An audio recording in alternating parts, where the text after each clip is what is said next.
Hey guys, welcome back to my latest edition of Folding Knife Chronicles.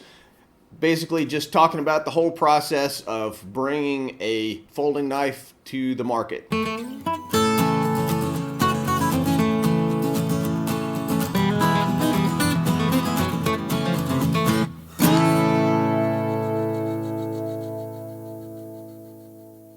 Getting a lot closer to having a product to sell. I'm close enough to launch time that it was time for me to make a list of all the things that needed to get squared away before I could call this a saleable product.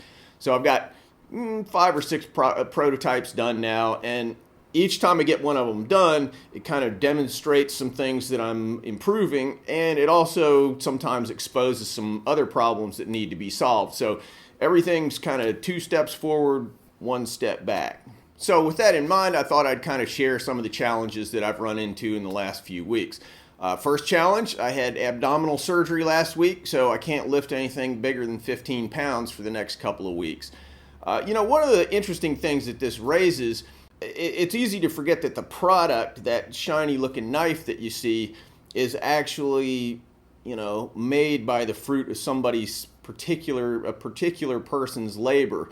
And, whether it's made on CNC or it's forged on an anvil or however it's done, if one dude goes down, the whole project grinds to a halt. I'm doing fine, so no worries there. But, just a little reminder that a lot of things have to go right in order for something like this to end up in a box getting shipped out to a buyer. So anyway, this week when I've managed to drag myself off the invalid's couch, I've been working on pocket clips. So here's the first version of one. Fortunately, they weigh less than 15 pounds, so no danger of popping stitches. But this is my first prototype that's actually got the pocket clip done. I wanted to kind of get the whole thing working before I started, fritzing around with where the pocket clip was going to be located and some of that sort of thing. So the clip itself is made on the CNC machine, but it's sheet metal, so it also has to be formed to shape. So this one was formed to shape using the old 24-ounce persuader.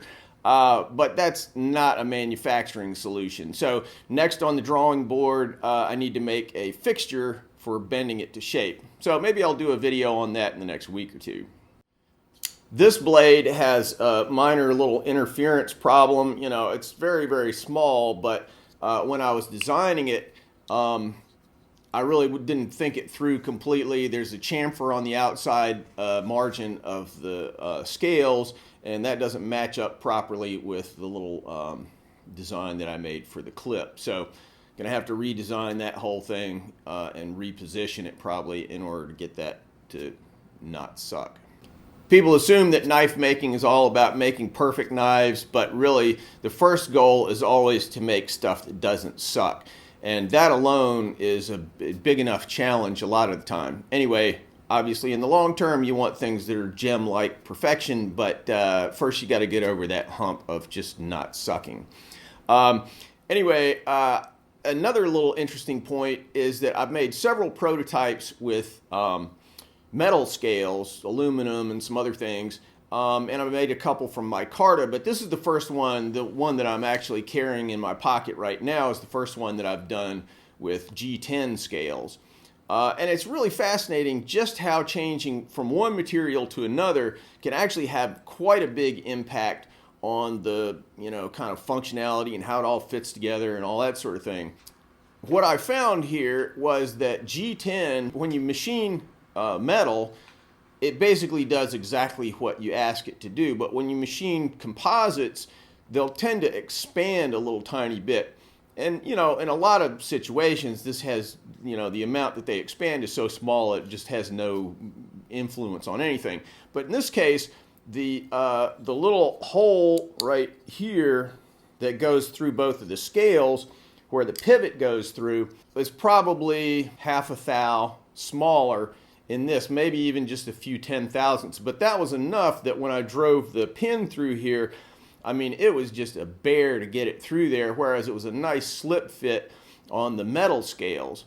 So what that means is that, at some point I may not immediately be making any of these with G10 scales, but at a certain point I will be.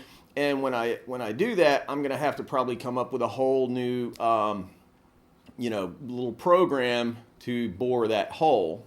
Just the tiniest amount larger, but that's enough that you really have to think it through. And this, might sound like a kind of minor thing, but every time you do a change on the CNC machine, you got to go reprogram the whole thing, debug it, test it out, make sure all the tool paths didn't do anything crazy, go out and run it on the machine, take that piece that you tested and put the whole knife together, see if it actually works. And if it does, great, you're on to the next thing. But you probably spend at least half a day doing that. And if it doesn't work, then you got to go back and, redo the whole process, kind of starting on page one again. So one of the interesting things that I'm finding as I'm moving through this process of producing this folding knife is that every time you make this seemingly little insignificant change, sometimes it is indeed insignificant, but sometimes it has, kind of a cascade of effects that you really just didn't anticipate, and that ends up taking you way more time than you ever anticipated. So as an entrepreneur, every time that I think about making some kind of little change like this, or whatever it is that I'm trying to get dialed in order to have something that, I want to put my name on when I ship, as an entrepreneur, there's a clock in my head that's ticking very loudly that, everything that I'm doing is basically taking food off my table until this whole thing's ready to go.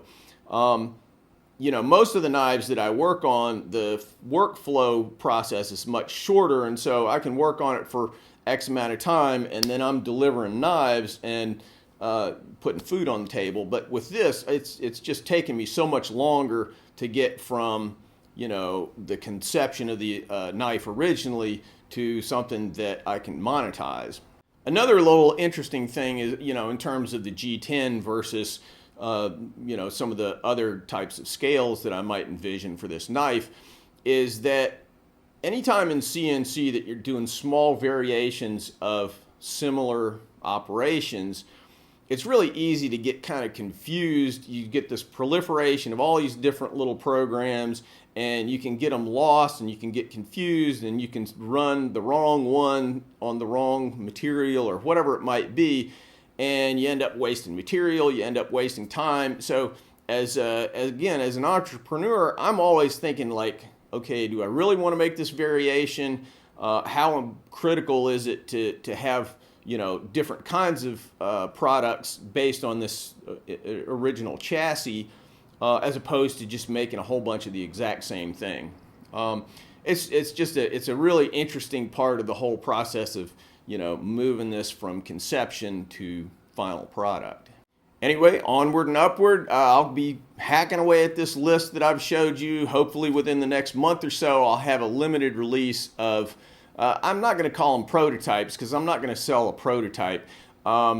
I'm not sure exactly what I would call them, market tests maybe. The idea is that, once I get to a point where everything's functional, I want to get them into the hands of customers so that I can get some customer feedback and keep dialing in the product. So I'm hoping that a month or so from now, I may actually have something to sell, at least in very limited numbers. So keep checking tacticsarmory.com for information about when those are going to be available, and we'll let you know when that gets firmed up. So thanks for your continued interest in this series here. I'll continue to be sharing with you different little aspects, the manufacturing side, the design side, maybe even some of the little marketing challenges that I run into.